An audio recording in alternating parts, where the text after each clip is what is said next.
Bible గుర్తెరిగిన వారు, Bible చరిత్రను అంచనా వేసిన వారైతే దావీదు కొన్ని ఆప్షన్స్ ఇచ్చాడు. యెహోవా చూసుకుంటాడు.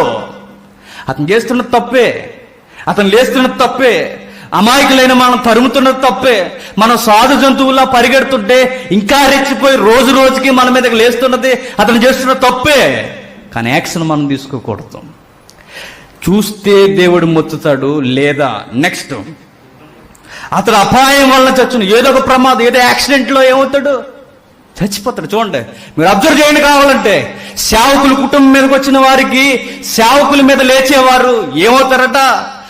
మొత్తితే యెహోవా డైరెక్ట్ మొత్తుతాడట. లేదా వాడు ఏదో ఒక అపాయంలో హఠాత్తుగా ఏమవుతాడు? మాయమైపోతాడట. లేదా వాడు ఏదో గొడవల్లోకి వెళ్తాడు, యుద్ధం, ఆ యుద్ధంలో అయినా చచ్చిపోతాడు.